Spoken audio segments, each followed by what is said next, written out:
down in Cardiff. Really nice to be back out on the streets again and back in my old haunt of the haze, leaving the haze. And there you see the famous Owen Glyndŵr, the saviour of Wales, who got beaten, but still he tried. At least he tried. He was very trying. They like in the UK to teach us about the kings and queens and the leaders, and they like to teach us about Owen Glyndŵr because then we get to know that he got beaten by the Welsh aristocracy, the English aristocracy. He got beaten. Well, Owen Glyndŵr was probably Edward III or something like that. I'm not sure. Can't remember. It was too long ago. And I wasn't paying attention because it was another laugh. Anyway, it was deadly life. Here we go. It's a really nice quiet day. It's actually quite mild temperature. This is the first time that it's been mild enough for me to walk around and wear a shirt. Yes, I'm wearing a shirt. If you want to see. Whoop. Ooh, look. Shirt and tie. How completely and utterly smart of me. Whoop. And then we're back around again. Look at this. It's definitely going home time. This is currently 20 minutes past 4 on a Monday. So everybody's pretty quiet. Most of these people are probably just finishing work, going home, or just thinking about starting their shifts. Who knows what we can possibly find here. Maybe there's something going on. Life's hard at the moment for everybody. I mean, everybody. I think everybody's feeling it. Down my street, there's been 2 bars closed down, a load of other businesses closed down. And I think that's going to continue happening in Britain. It's definitely going to continue happening. Definitely going to continue happening. Unfortunately, we haven't seen quite how much business we're going to lose to the 4th Industrial Revolution. A lot of these shops here, they've been changing up because of technology. They've changed with technology. Very much so. Think about it. Each one of these. Think about how they change and which ones don't. Let's have a look. Primark. That one remains stable out of most of the fashion retailers. And EE is there because, well, it's one of the many. It's like merged with BT now, isn't it? EE. So that's a technological company that's changed into really a mobile company, and BT has changed massively over that time. Metro Bank, got Boots. Boots there is one of the survivors, along with Greggs next door, which of course survives because it does cheap food and continues to be used. But a lot of these banks, pawnbrokers, still open. HMV here, it nearly closed multiple times. I mean, had loads of issues, had a hard time staying open. I used to work in the competitor down there. I used to work in Virgin Megastores, which became Zavvi, which became Head. And HMV was about to close when we closed. When we went into administration for the 3rd time, there was talks that HMV was about to close and they were about to sell up all their stores. And I think they did sell. But they managed to be one of the survivors. So it used to be down here that if you wanted music, you could go Virgin Megastores down there, John Menzies down there. There was W.H. Smith's that also did music stuff. And then there was Spiller's Records, and there was a few other record shops around the place. And HMV was just one of them. Now HMV is the only survivor. You know, Spiller's Records, I think, still exists down in an arcade somewhere, but it's just, I mean, it's just not, it's just a relic that's going to die at some point. Everything goes online eventually, doesn't it? HMV is one of the winners there. And a lot of these brands like Mataland, JD Sports, Primark, Clark's, these are the same brands that are all over Britain, basically. You go to any high street, identical shops down all the high streets. All the high streets look fairly identical. Starting to merge into basically everybody has the same look about their city, so eventually all of the culture will eventually be the same, I think they're hoping. I don't think that's necessarily how it works, but that's how it's going. They're looking to merge cultures and really disrespect original tribal origins of people in the UK. Now, in the UK, you got zero people who are actually considered to be like anything but British, you know, or you're Scottish, Irish, you're Northern Irish, you're Welsh or English. That means you're British, but that's not quite true. In Britain, I've explained to people, you know, you've got the South Cornish, you've got the North Cornish, you've got the Cornish, you've got the Devonian people, you've got southern London, England, up to Nottingham Way, which is all the kind of like North French genes, and you've got the Humbers, North Humbers, South Humbers, the Lancs, the Elmets, about 7 different races in Scotland, 5 different tribes in Wales, well, 4 or 5, depending if you see Cardiff and South Pembrokeshire as the same. They're basically the same genetics, but there was less testing done in Cardiff, so seeing the haplotypes or whatever they call them is hard to make sense of. But you can tell that North Pembrokeshire and South Pembrokeshire are different genetics, that North Wales is different, that the martial lords, the people on the borderlands, are different.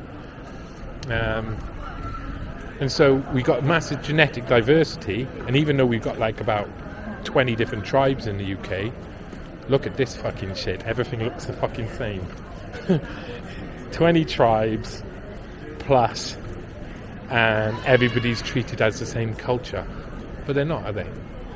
They're all separate, they're all different. They're just treated as such. Just treated as people. And of course, this. I wonder if this guy actually, how much money they actually make in a day, especially in the winters. I mean, such a pretty scene.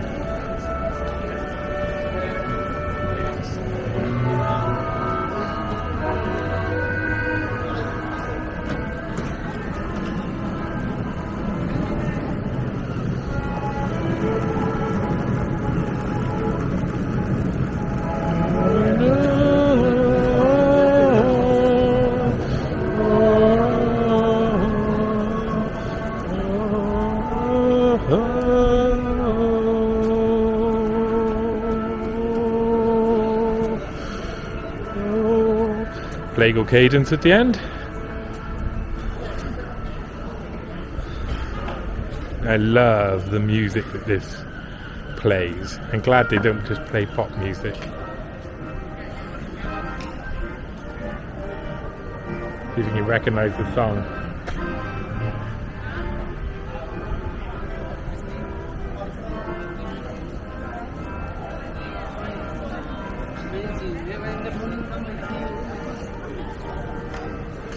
You see, it's pretty peaceful.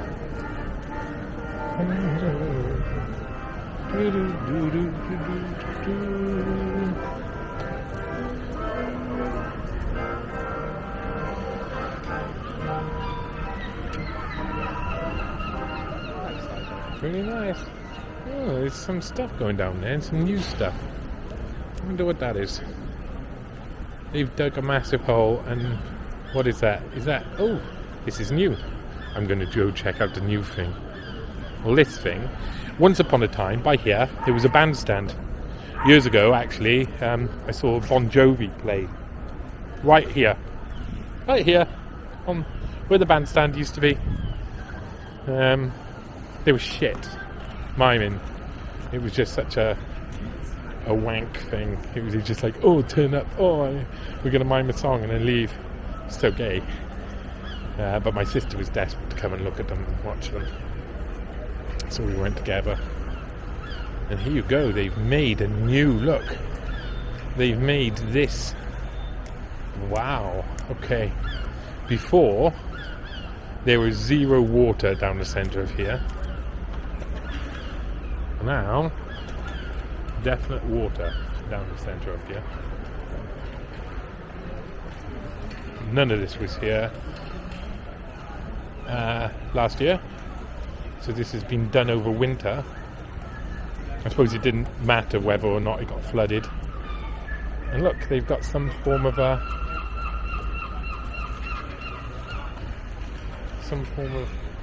light extravaganza going on down there.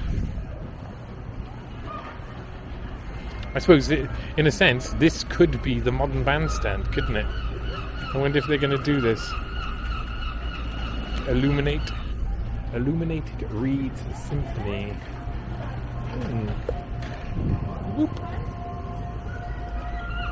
Symphonie Galuni Natur Amdani Camus Naido Doncio Arholio Ai Padio Aspaduno Estado Sina Soniaris Egalrago O Wibodaif Ganich I code QR. Scan the QR code. And that said Illuminated Reeds Symphony. Step, jump, dance or roll onto the pads and trigger a range of harmonious sounds to enjoy Illuminated Reeds Symphony. And so these are the pads, I suppose. Ah. There you go. As I step on these, the sound changes. Oh, this is good. Well, I suppose this is pretty good. I don't want to drop my camera into there though.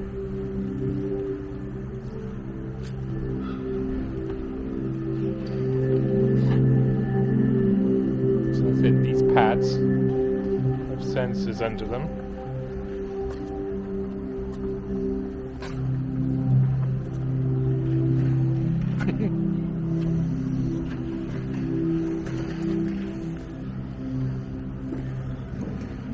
Don't think people quite understand what it's all about. This is here you go. Harmonious sounds indeed. It's the sounds of harmonies. And there the man is actually changing the sound as he stands there and he doesn't even realise. Is that what I was doing? Yeah, when you step on those pads there, the sound changes. Can I do like a Tom Hanks big Unfortunately, it's only harmony rather than melody. Oh, Sorry about that. nice though. Yeah, I know, it's not bad. It is indeed. Thank you very much. There you go.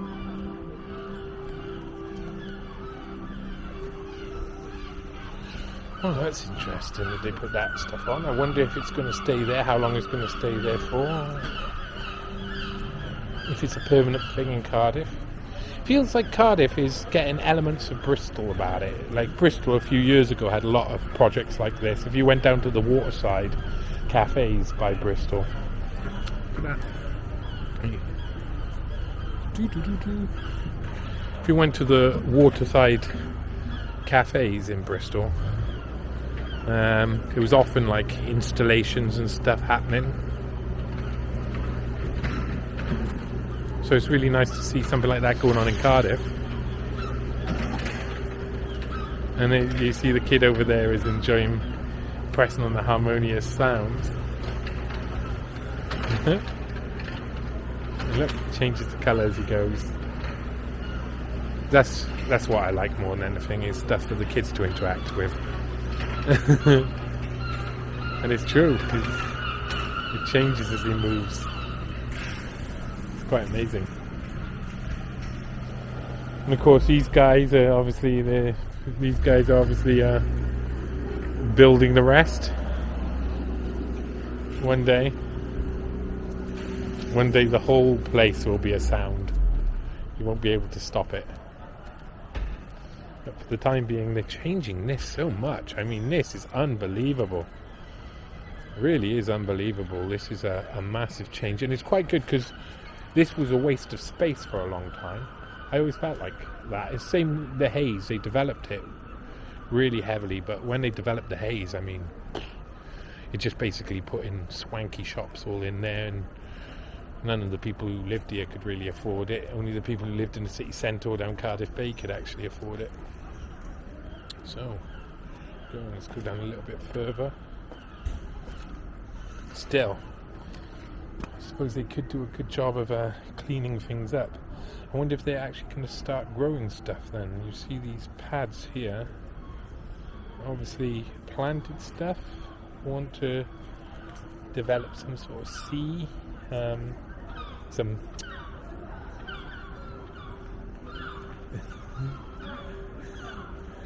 sort of water plants and water reeds. I want my kid to come back so he can change his lights over again.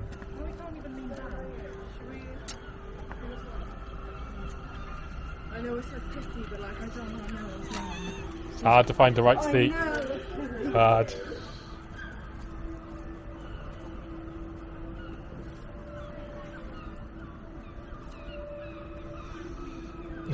There's a strawberry in the middle of there too. Someone can get that, lucky boy. That's nice. Of course, the girls didn't want to actually sit down on the wet patch. That's the usual thing. What can you do?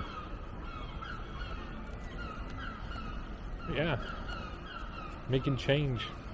Hey, boss. It's one of the things I like about Cardiff is people are usually pretty friendly.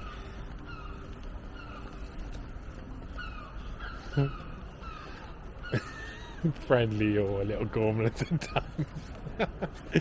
You decide. Maybe.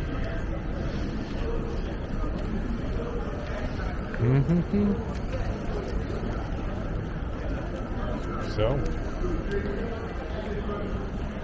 that has changed. That's a change in Cardiff. It's about all the change you got. A little water bit by there. Don't mind a bit of that. Other than that, nothing really changes but the shoes. Let's just walk towards all of the people. Most of these people here, they're heading towards the station, which should be behind me. Most of these people. Again, technology, I was just thinking then about how technology will change things again. So you saw then a couple of people, one person went by an electric bike, another person went by an electric scooter and stuff. And of course, those sort of things are officially banned from this pedestrian area. You're not supposed to use them in these areas. Now, how will that change in the future? And I'm not saying, I'm not moaning about it. I don't really care. As long as people are pretty careful in bikes and scooters, and that's one thing. If they're being reckless and stupid and endangering people, then it's very notable, isn't it? So I don't mind people doing that. But eventually, they'll have all of our faces on record. It actually won't even be face identity. You think about it like this. Once upon a time, the highest technology was taking someone's fingerprints to identify them. Then it was eye scanning. Then it's facial recognition.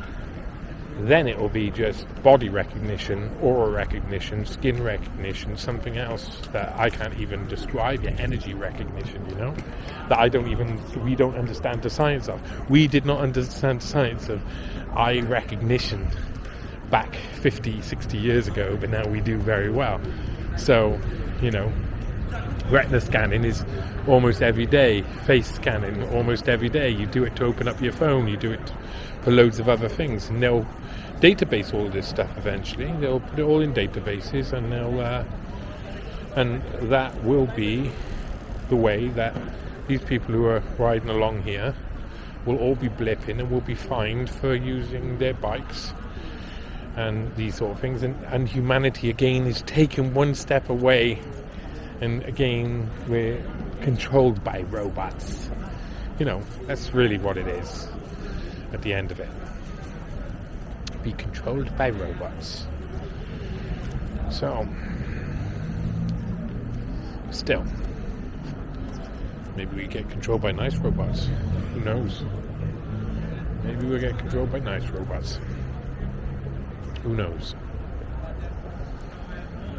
But there is a lot going to change over the next few years as technology changes. This is very telling because I suppose you know what this is. It looks like it's meant to be, he's holding a lantern, and he's probably a coal miner. Let's see. It's hard to read some of this, isn't it? Yep. So, what does it say? The sculptor. Oh, the sculptor is Robert Thomas. Ah, this guy is miner. Of course he is. 1993 by Robert Thomas. So we're in a deep dark in a mining community, and so that's his mining lamp on the side there. And he looks pretty, even with the bird shit all over him, he still looks cleaner than most miners looked. Because when they come up from the mines, they were just completely black. Apart from Jimmy Savile. Jimmy Savile used to work down the mines, and the miners who worked with him said he used to come up and he didn't have a bit of black on him. They used to be telling them all about Satanism and witchcraft while they were down there. They said he was a very strange one. That was a very interesting, thing to learn about Savile, that he was a miner, and he was his reputation was for not being covered in coal and stuff. Very suspicious indeed.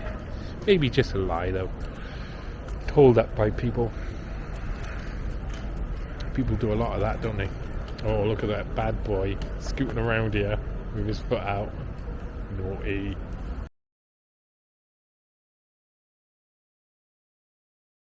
What we know is that we will end up with many more unemployed